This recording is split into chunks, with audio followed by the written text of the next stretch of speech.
What's going on, leaders, leaders out there? This is the Leadership Lab. I'm Donnie Tuttle, your host, and I'm tripping over my tongue a little bit because I'm so excited about today's guest. It's Evan Carmichael. This is a guy who went from being an entrepreneur who turned down his dream job into becoming the leader of the Believe movement. He has over 4.6 million subscribers on his YouTube channel, and he'll be joining us in just 5 minutes. He'll be very prompt, and we're going to get a very limited and power packed opportunity to ask him questions and to be with him. So that's going to be awesome. I wanted to cue it up with him before he got on, so that way we didn't have to waste any of that time on the intros. So let's just go ahead and here, check this out. This is what we're in store for.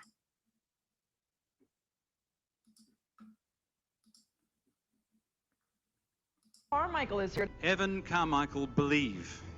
This guy is a force of nature. Evan Carmichael is an entrepreneurial expert. You've been making videos that inspire people. You consume so much content and then know how to DJ it. 2,100 different individuals that make up those 3,000 videos. Why am I worth your time and attention? January. Hey, right on, man. To May 20th. Yeah, way to go, way to go, way to go, way to go. Thanks, Evan. Great to be with you.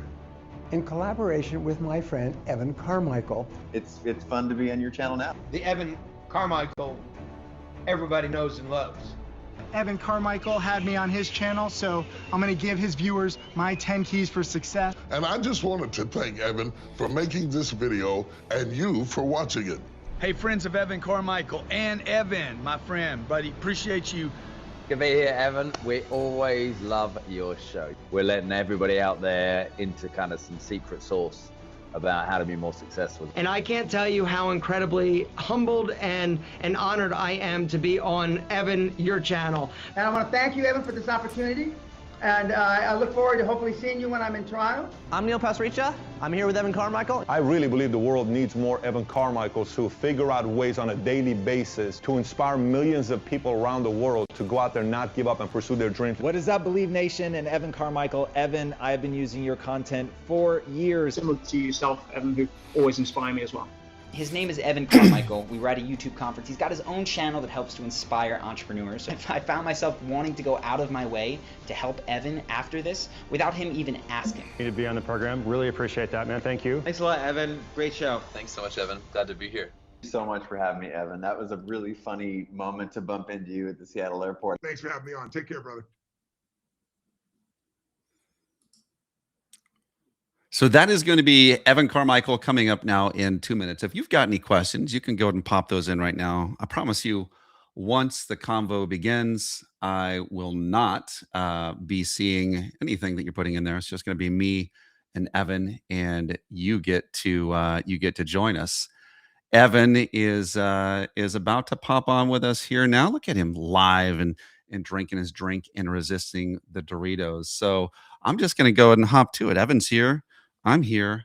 We're going to get the party started. Evan Carmichael. This is it. Dude, We're doing it. Bringing the gold to us today. We're doing it live. I love it. It's great. We are. Why the heck not, man?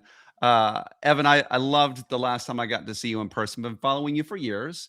And I've got to let you know, this whole week, guess who my only mentor has been? I've only had one for an entire week plus, probably 10 days. Guess who it is? Oh, I don't know. It's Mr. Believe. Okay. That's who it is. Great. And you've been watching some content? Oh, I've been listening to your books, watching the content, and it's been awesome, man. Cool, man. It's been awesome. So now this is like the culmination for me. Everyone else, they're just gonna have to catch up.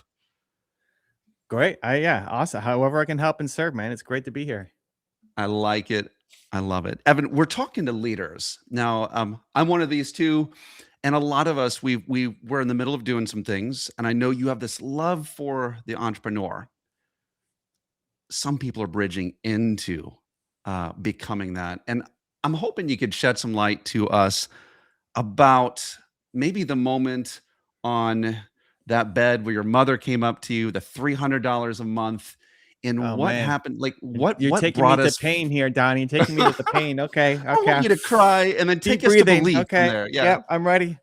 Yeah. Let's go. What do you got? You're in that moment, and I want to know, how do we get from there to believe? Because I think there are some earmarks for how leaders can find their life purpose and start to bring that to the world fearlessly. Yeah. That there's a lot in there with taking whatever direction you want. I think for anybody who knows the brand now, yeah, I mean, we have success, have a YouTube channel, have written books, etc.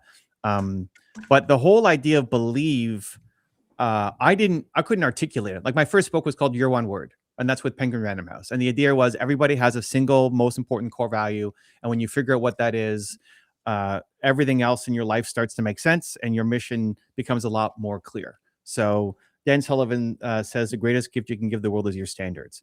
And so what I'm trying to do is spread believe to the world. And I still need it more myself too, Don. Like I don't have it all figured out. I'm working every day to try to believe more in myself, and then I try to spread that to other people as well. That's always been there. I just couldn't articulate it. So I go through exercises in the book to help people kind of figure it out. But one of the things is, what did you love most about your parents? And for me, my mom, I mean, you go back to, you start the interview, take me right back to like the most painful day of my life, which is thank you, man. It's great. I was feeling all good today, Donnie. And then, yeah, and no, I'm just That's kidding. what I do, Evan. That's my word. Sadness. That would be the testimony for the day. Donnie brought me to the pain. No, I love it. It's great. My mom, that was the worst day of my life. I quit on my business partner. My business was not working. I didn't know what to do. I had left like these potential jobs to do this, and nothing was working. I felt isolated and alone. And I hung up the phone with my partner and just started crying. And I'm not really a big crier. But I just was uncontrollable, just everything culminating in that kind of one spot. And my mom came in, and I don't even know what she said. It's just I was too lost. But I have a picture of my mom, a giant picture just kind of right over there that I look at every day. And the one thing that she would always tell me is, you're Evan Carmichael. You could do anything that you believe that you can. And that's like from, I don't know how old I was, probably since birth, and that's in there. It's like, what do you love most about your parents? Well, my mom always believed in me. And so I couldn't articulate it, but it was always there. I think we all have a most important core value that once you can articulate it and find it, then you'll be able to have more clarity in your life, in your business for the entrepreneurs, in your career for the people who are, working for somebody else. And it also gives you a clue towards what would give you more fulfillment and happiness. Yeah. So that's, I mean, that's mine is believe. I don't know what yours is. Oh man, it's been hard. Evan, you've been taxing me, and it's I think it was Thomas Jefferson that said, I'm writing you a long letter because I don't have time to write you a short one. And this is like the ultimate short letter. And it's like, man, what is the word I put on? And it's funny, back in that treasure chest behind me, there's a crazy sword. Let's talk about that for a second. Okay, keep going. Yeah. But behind that, I actually have these things you heat press onto shirts. And it had these one words. And then I started listening to your one word, and it freaking wrecked me, because I had all these sayings that I thought were cute. But Evan, I'm just going to let you know, it's purpose. My one word is purpose. That's great. And I also want to go, you mentioned the picture of your mom. Mm-hmm. A lot of people we're working from home. It's just a slight detour here. We're working from home. This is the first thing I ever got from you, by the way. This is a relic that lives in my office space. Let's go. This is my play bigger trigger. Yep. Can you talk to us about a play bigger trigger and how that can elevate us? Yeah. So, I mean, first off, whether it's, purpose for Donnie, believe for me, having done this exercise with thousands of people, maybe more at this point, it's always something positive. Like I've never gone through the one word exercise and somebody's one word is death or hate or like it's like humans are good. Like we may not always do good things because we're stressed out. And I'm sure there's days that you haven't felt in purpose and you haven't been as helpful to others as you could have been because you're stressed out and tired. And so people are good. So why do we do bad things? Well, people are just overwhelmed and stressed and unhappy. And like, you're never your best self when you're doing that. But underneath, people are good, or at least I choose to believe so. And having done that exercise with so many people, whether it's purpose or believe or freedom or family or love, like it's always something positive, which is, amazing. And just you being here to help people unlock their purpose and live it. It's awesome. Like, that's great. I wish I found you when I was getting started, or when I was struggling with that day with my mom. No, you don't. But the play bigger trigger, the idea there is like, you have something in your environment that reminds you of who you want to be. Because no matter what, you can have the greatest day of all time. I'm here. It's great. Get to chat with Donnie. It's going to be amazing. And then I wake up tomorrow and it's like, I'm starting over, like I don't wake up like, let's go. Right. Like, I don't know. Maybe some people do that. That's not me. And so there's the habits that you have, the daily routines, but then also your physical environment matters a lot. And so, like you have your crazy sword. I have an axe. I don't know, right here is this giant axe on my wall. I've never seen somebody have like as violent a background as the two of us here. But this was a gift from Ed Milet and Andy Frisella, who have this group called the Arte Syndicate. And I spoke there and they made me an honorary member. So we both got our, I guess, like, we're going to war for good. I've got there's this mannequin behind me here. I don't know how visible that is on the screen, but yep. It's a mannequin wearing the same hoodie that I'm wearing. It's like our Believe hoodie. And I always thought, well, superheroes always have this layer where they put their outfit like on the mannequins. Like, I want a mannequin. And so like, it's a reminder, hey, I'm going to battle every day to try to spread more belief. And like, as silly or stupid or whatever as that sounds, it's like, I like it. It gets me going. So whatever the thing is for you that helps you play bigger. So whether it's that picture that you've got, mine, like I have my mom that I look at, because things, the environment matters. It's really hard to do your best work when you're in a really crappy environment, and you may not be able to control much. People listening, like, you don't have to be in some penthouse suite or living in the Bahamas or whatever, but you have your little office, that you can control. Yeah. So like, what goes there? Even a simple, like, what's on the back of your cell phone, what's on your desktop monitor. You don't have to have the default Windows Prairie or whatever that is, right? Like, put something there that reminds you of who you are trying to be every day. And so whatever reminds you to live in purpose is great, because you don't wake up every day fully living in purpose. And like, the more that you do, the bigger impact you're going to have and reach people. Yeah. So a great takeaway for anybody is like, if there's something that gets you lit up, try to put it in your habits, in your routines, but also if there's a way to put it in your physical environment, go for it. Dude, you are what I would call uniquely or violently unique. I would say that. And that's everything from the Doritos that you keep in your space to Can you see those?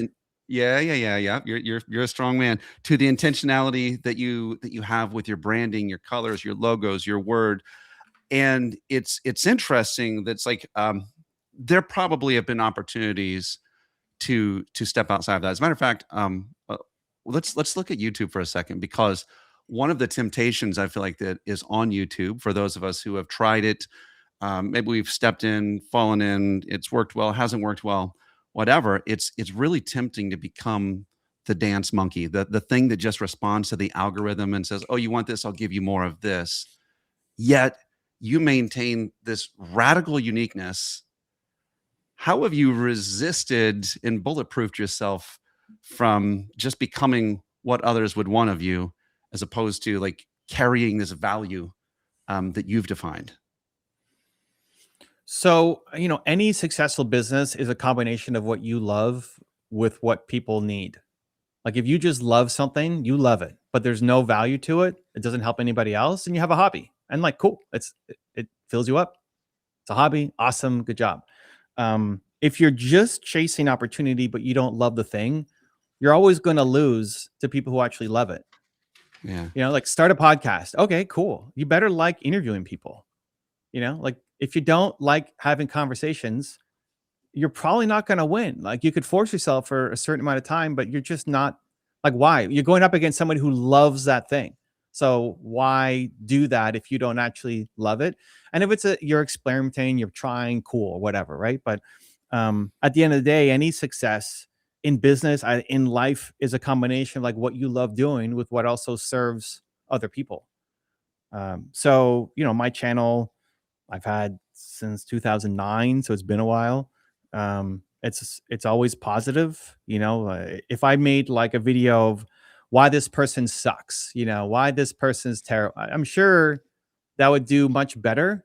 You know, people love the negativity more than positivity. If I was criticizing somebody, I'm sure that video would blow up more easily than like something more positive. But I don't know. I would burn out. Like I would quit. It wouldn't be fun anymore. And for people who burn out, a lot of people burn out along the way. I mean, I've done, I don't know, 8,000 plus videos, maybe 10,000. Not all of them are public. We haven't missed an upload in at least 10 years, every single day. Why? Well, it's because it's not work. I don't know. Like, how do you not burn out? Well, because I like it. Like when people ask me what's work-life balance, I don't know. It's just all life. Like Donnie in my calendar today. Is this work? I don't know. I look at it like I'm looking forward to it. It doesn't feel like work. I don't know. Maybe for you it's work. I don't think so. But that's where it's like if you're burnt out, you're probably doing the wrong thing. But have me making videos to help people and I feel connected to it and the believe mission. Like I could do that forever. But have me do like a negative video or throw me into accounting or something, and I'm a day in and I hate my life already, right? So I think that's why some of the work you do is really important, because if people are not living in their purpose, or at least like taking steps to go and achieve it, or even worse, like have no idea what it even is, or doesn't even believe that there is anything for them, then that's a path to anxiety and depression and suicide and addiction and like all the bad things.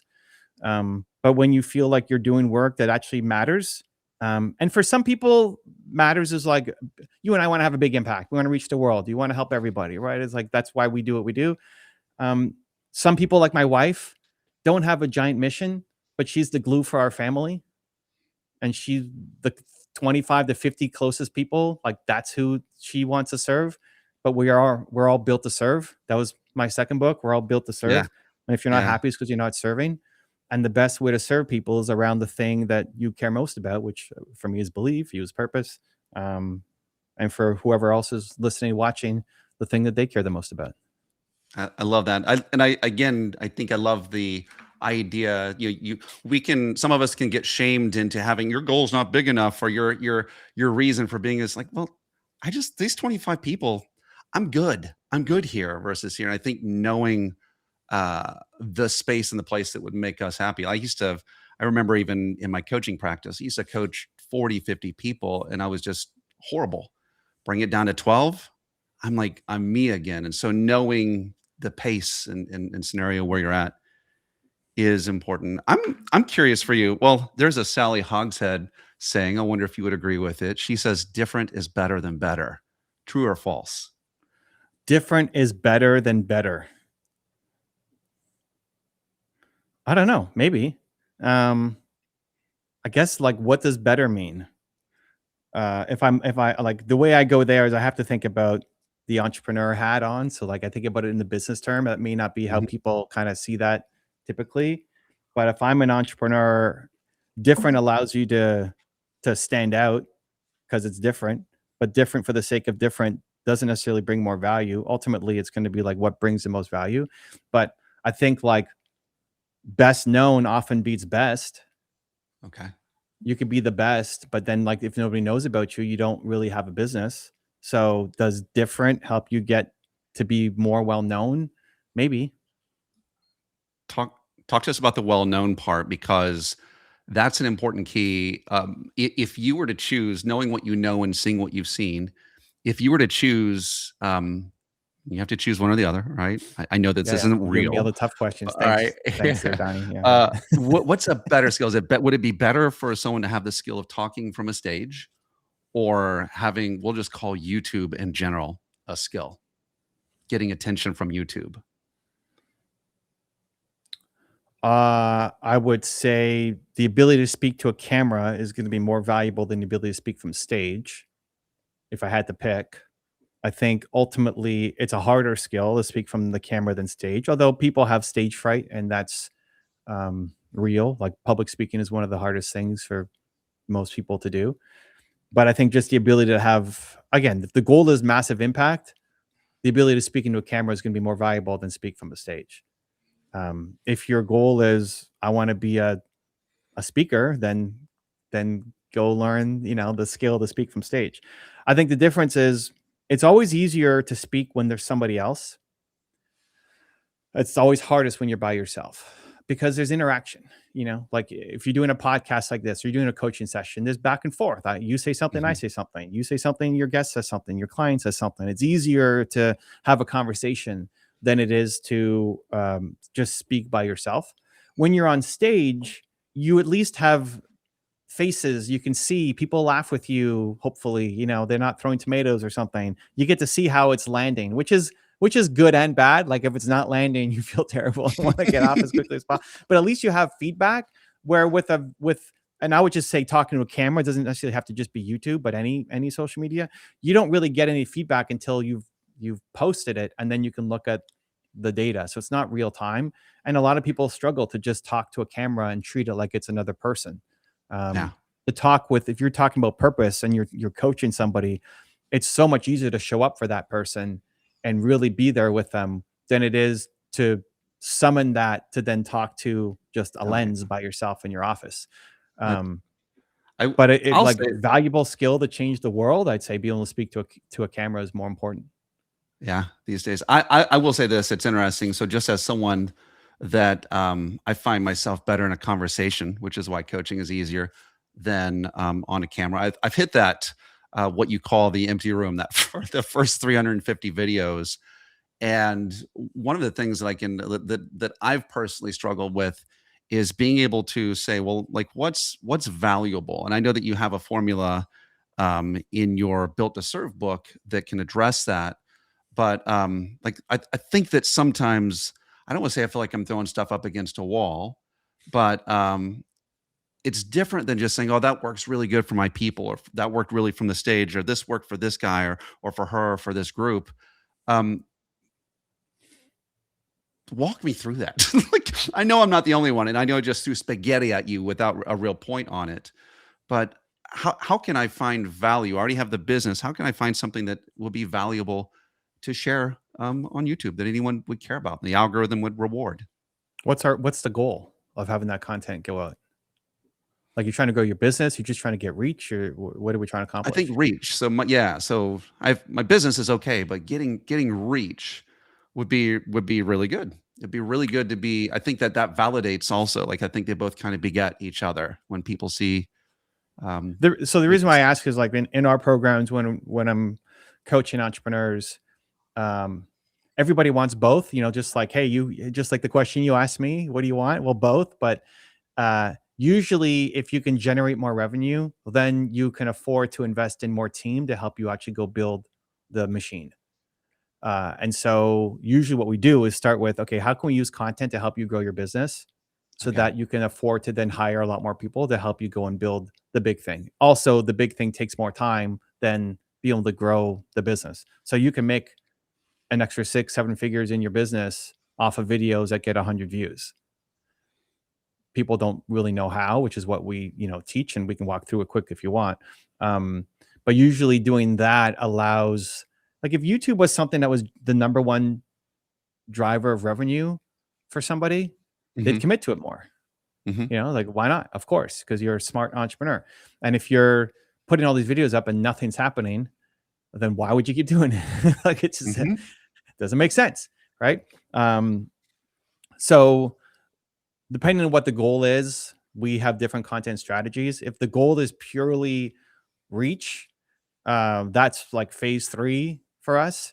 And Okay. the main factors there is looking at what other videos have already done super well in your niche and making your versions of those videos. So we have 2 strategies. That's called the growth video. So you're looking at videos that have more views and subscribers.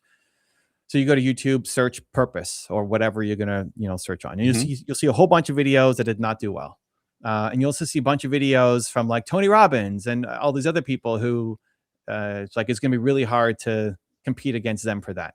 But then you'll keep scrolling down and look at how many views these videos got and how many subscribers does the channel have. And what you're looking for is videos that got more views than subscribers. That video is really growing their channel. And maybe purpose is in the title, maybe it's not, but it's something around purpose somehow. And so that's the goal, to make your version of that video so you can rank after that video. So you basically take the same title and make your version of that video. Don't even watch the video. We're not worried. Like, it's your methodology. You don't care what that person said. Viral hits is another strategy we use, where you take winning templates. So you look at, we have our own swipe file of like our favorite titles that have worked in different niches, but you can also just go to youtube.com and just see what's showing up for you on your feed, and then looking at different formats. So it might be like top 10 rules for blank, right? So you can swap the blank in with your own thing. So the top 10 rules for finding purpose, right? But the video that's done really well, you just look at that title and say, okay, this has done well. The growth videos have done well inside my niche. The viral hits videos have done well outside my niche. And so I'm taking that title formula that's worked and applying it to what I know how to talk about. So usually within those 2, there's growth opportunities. And then depending on the size of your channel, there's a lot of back-end data that you can use to find new videos as well. But you have to have 10,000 plus subscribers for it to really be meaningful. So for the audience, it just depends on how big your channel is. And that could be the levels of ambition for what you could be. Now, I know one of the things that you talk about with thought leaders in my general area is that we typically start with polite, boring preambles. You punch us in the gut. Can you give us like how to get people even to pay attention? Because I've even noticed this on my videos. A lot of them don't get more than a minute of watch time, on average. You can see that steep drop, that steep cliff. The first minute is the most important thing. So the thing that we aim towards for all of our clients, and I'm only in thought leadership, education, entrepreneurship. So I'm not like the slime channel guy or dancing ballerina or something. Look for 70% retention at 1 minute, which is impossible to hit consistently. Mr. Beast doesn't hit it consistently, which means 70% of people who started the video are still there 1 minute later. If you can keep them for a minute, it'll just be this slow decline. So if it's a 3-hour video or if it's a 10-minute video, like people will stick around if you can get them past 1 minute. So the key there is, what do you say in the first minute to really capture attention? And we're making videos for people who don't know you. Right? So like, you're not making videos for your mom or for people who are in your audience or your coaching students who love you. It'd be like, who's this Donnie something? What's his name? Right? They don't know you. So if you say, hey guys, welcome back. It's me. Happy Friday, whatever. Like, welcome back to what? I don't even know who you are. Donnie, right? So they're gone. But that's what it is, right? So like, second by second, you just see, I just lost half my audience with that intro. Yeah. So we need to say something in thought leadership, at least. If you're doing Mr. Beast videos, something needs to explode, it's some crazy visual. In thought leadership, the aha moment, the wow moment is you believe something that other people don't believe. You're gut punching me with an idea that I would love to believe, but I don't. So like, what did he just say? What is that? What's the core idea in your video that you want people to desperately hear? And that's the thing that you lead the video with. And assume they have no idea who you are. It's their first time ever seeing you ever, right? So unlike a speaking gig, when you're on stage, most people don't walk out if your first 10 seconds suck. Like they might, but they're probably not, rude, right? Yeah. They're there. We check you out have here. a captive audience. Same thing like in a movie theater or a comedy show or whatever, right? Like you have a captive audience for a little bit. YouTube is gone. I'm out. And you see it second by second where people are falling off. So there's power in polarity. You also make use of villains or enemies or however we would describe. Can you talk to us about opposition and defining that? I guess for you, it was the little man. Yeah. Yeah, bring us into that. And like, because I think there's content even baked within that. Because it evokes passion and polarity, right? Yeah, absolutely. I mean, I know we're bumping up against the clock too here. But what are you, what is the, it doesn't have to be a person, but like, what idea are you against? What is the daily life that people are living that you feel is the enemy, and making content against that so that people will see you and say, huh, like I don't have to have a boring life. I don't have to wake up and Groundhog Day, like live the same day every day over and over and over again. Like it can be, I can have a great life. A lot of people don't believe that, Donnie, right? Like a lot of people like don't believe that they can have a purposeful life. Like it's too late. Like it's over for them. That might be most people, by the way, right? And so like that idea is something that you can attack and go after. It doesn't, or it could be an institution, right? It doesn't have to be, I hate like this person. And so like just understanding what you stand for and what you stand against is valuable. And so like the polarity in the content is, I don't ever want people making content that's like unethical. It's against their values. You're saying something just for the algorithm. You're one person on camera versus off, because then you'll burn out super quick. But what is the most, like if you had a student with you, you're coaching them, what is the most Donnie that you would show up? You know, because there's times you get animated and you get heated. You don't have to be like, I'm an introvert. It doesn't come across on here, but there's times you get animated and heated up. Like this really matters. And then bring that to the video. That's why it's hard when you're by yourself, just talking to the lens to summon that energy, because you don't have somebody with you. But whether it's pro an idea or like against an idea, as long as you can ethically talk about it, that's going to capture attention and get people listening to the actual message. Evan Carmichael, this has been awesome. Final question for you. I want you to talk to the person that is having trouble because life's punched them in the gut. Maybe they're on their bed crying and someone's not there to comfort them, and they need someone to tell them why they need to stay in the fight and why they should believe. Can you help us to believe again? Yeah, just believe that it's going to be okay. Like go look at your heroes, whoever you looked up to, whoever you think is a great person, whether it's a family member, whether it's like a great entrepreneur. Everybody's been through something. Like you're not alone. Like everybody struggled. So the fact that you're struggling right now, like congratulations, you're a human being. And you don't need to stay stuck. And whatever the story is of whoever successful person you look up to, don't look at what they're doing now with their billions of dollars or whatever, but look at how they started. And they probably went through something way worse than you are right now. And that's hope. And then the other thing is I use that as, you know what, I'm going to get through this so that I can help other people who are getting through this. Because like, as you come out the other side, there are millions of people who never do. And by you even just trying, it becomes an inspiration for them. And even just like planting seeds of hope to combat the doubt, to like now get you out of bed, just go for a walk outside, like starts to make positive momentum happen for you.